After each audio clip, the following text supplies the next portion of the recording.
I frequently have the opportunity to speak to groups of moms.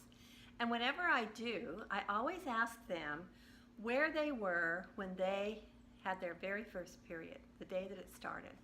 And it's just amazing to me, in each group, there's always a few moms who started their period at summer camp.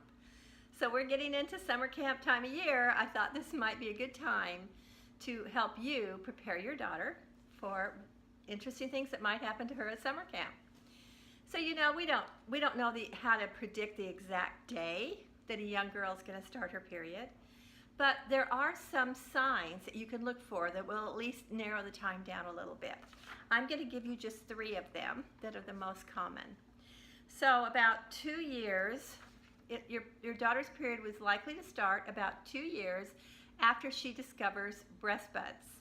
So breast buds are these little collections of tiny new breast glands, mammary glands, and fat that accumulate underneath the nipple. So they form like a little solid lump. That is in early puberty, and it's probably about 2 years from that time when she's going to be ready to start her period. Another sign that she can look for is pubic hair.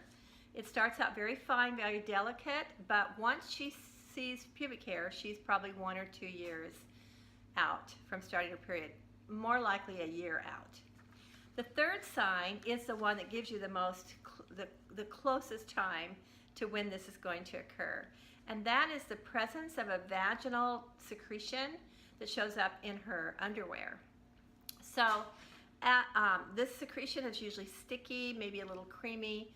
Because it reacts to air in her underwear, it'll become kind of crusty in her underwear. It's usually clear, maybe a tiny bit of color. It shouldn't have very much color in it. And that tells you her period is right around the corner. She's maybe just looking at a month or 2. So keeping her informed of these things and encouraging her to share with you when they happen would be great, so that you can be part of preparing her for this first experience. It's a very good idea, even as soon as breast buds, to have her start carrying with her a little bag that has a pad in it and another pair of underwear.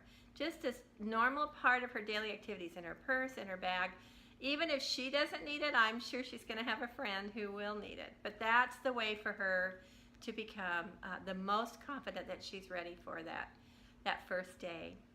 As you are sharing this time with your daughter, this is a great opportunity to give her some information about how her body's changing, why she's going to start having periods, what that means for her, and even sharing your own experience with her so that she is even more and more prepared. First periods, those are a really big, important transition for your daughter. So let's make sure that we can make that as smooth as possible and make sure that she's prepared. I'm Dr. M with Anatomy for Kids.